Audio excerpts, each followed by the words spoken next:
Dear Hillel international friends, I'm taking this opportunity of sending you a greeting from Jerusalem at a very, very difficult time. At a time in which we are bound to our homes, at a time when we are not seeing our families, at a time when we are not seeing our friends, and we are right before the holiday of Pesach. There is no greater family event in the Jewish calendar than the Pesach Seder. But we are going to be celebrating this Seder, most of us, without our families. What are the thoughts that are going to go through our minds? What can we learn from Pesach that we can apply to the world in which we're living now? We are living in a very dangerous period where people are dying, people are losing their lives.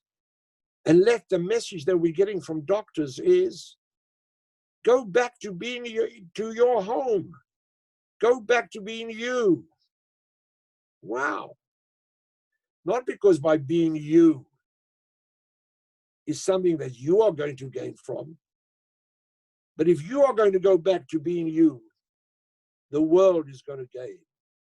By going into solitude, you may be able to save thousands, many thousands of lives. It's a very, very important message and a very Jewish message.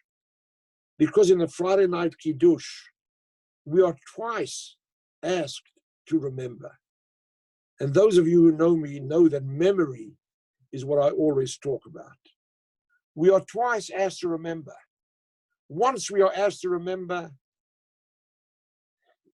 that we are all human. Zeicher l'maaseh breshit. We remember creation, that we are creations of God, that we are not God, that we are limited, that we are human, but so is every other human created in the image of God. And therefore, you are commanded again and again, remember your humanity. And then right after that, the second thing we're asked to remember is the exodus from Egypt. Zeicher l'tziat Mitzrayim. Remember that you're a single individual, but also remember that you're a member of a people whom the narrative of exodus from Egypt is their founding memory. And what is it that we, over the generations, have done with that memory that we were slaves in Egypt? We are taught, thou shalt love the stranger. And why? Because it's politically correct? Because it's morally right? Because it's the thing to do? No, you shall love the stranger because you were a stranger in the land of Egypt. Wow. What a unique way of using memory. Memory for the Jew is that instrument that turns facts into values. We were slaves in Egypt is a fact. The value we learn from that is to love the stranger. What are we going to learn from this horrible crisis that is unprecedented?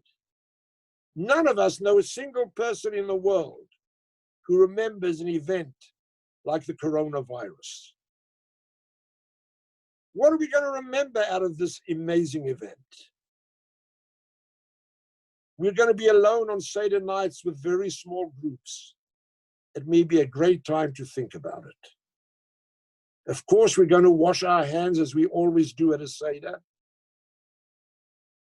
But what are we going to do at a Seder that commemorates the end of Corona? What are we going to remember? We're going to continue to wash our hands.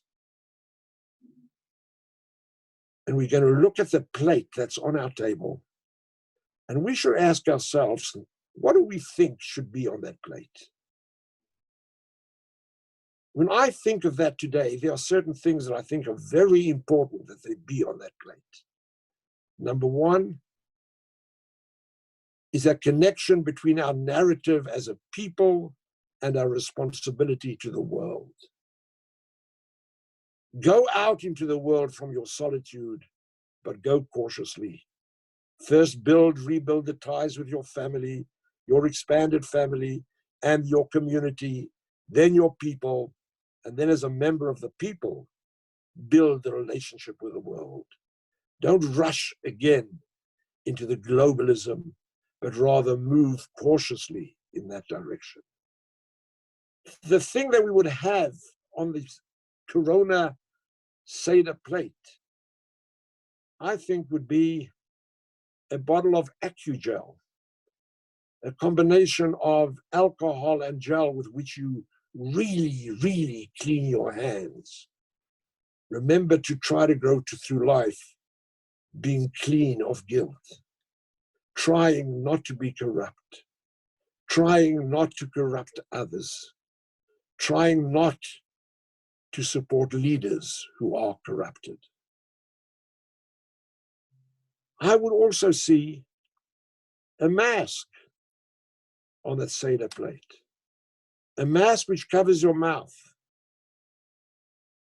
and doesn't only control what it is that you put into your mouth, but more than anything, it controls what comes out of your mouth. Are we going to learn to speak to each other differently? Or we are going to be able to build relationships that are based on truth, on honesty, on love, on compassion? That all of those things are expressed in words and in tone, all of which comes out of your mouth. The mask will remind us of that. And then there'll be the glove, which reminds you of how we touch everything in this world. But I would say now we should reconsider how we control technology and how we use technology. How important is technology? I couldn't talk to you now with it not for this technology. But it's also technology that enabled this pandemic to reach the world in 3 days instead of the 10 years that it took the last pandemic to spread through the world. Put on your gloves.